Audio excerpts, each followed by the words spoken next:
So Network Maine maintains a network operations center where you monitor all, not only all the backbone equipment, but also the customer premise equipment or routers at all the schools and libraries.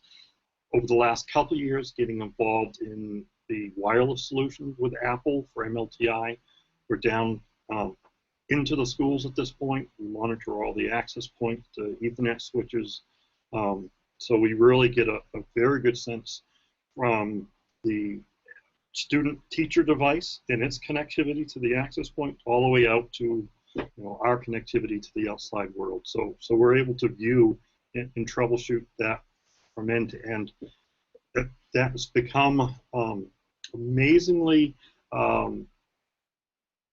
helpful in trying to sometimes troubleshoot strange, esoteric kind of problems, be it with the student information systems hosting service and trying to get a sense of what may be causing problems. I won't get into the super nuts, but it's been amazing sometimes how being able to see to that level gives you the ability to get rid of the finger pointing that sometimes happens between different solution providers. As far as decisions on far as upgrades, a lot of it's driven by available funding, what we can do in current contract prices. So it has a bit of a cycle to it. But we also look, because until recently, none of this was funded out of local budgets. It was all state, federal level. We go through an exercise in early fall where we maintain utilization measurements of every tail circuit, every last mile circuit out there. And we look both backwards and forwards. And what I mean by that is we look backwards and we maintain utilization alerts anytime a circuit hits 85% or higher.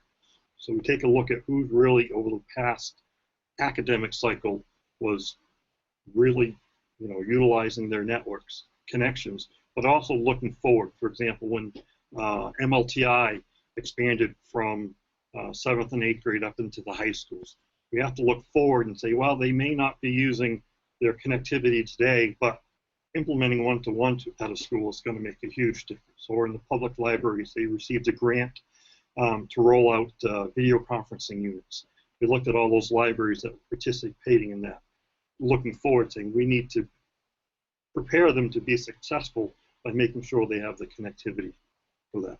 And then it becomes all right, this is the need, what's our funding, and going down through the list and trying to pick up everybody that we can.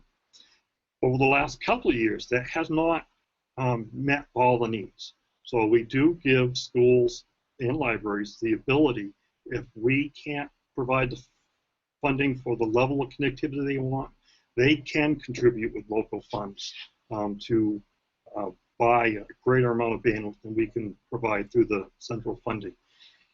Luckily, that hasn't exceeded more than half a dozen or so schools or libraries each year. And hopefully with new contracts come July 1, we'll be able to eliminate that challenge moving forward.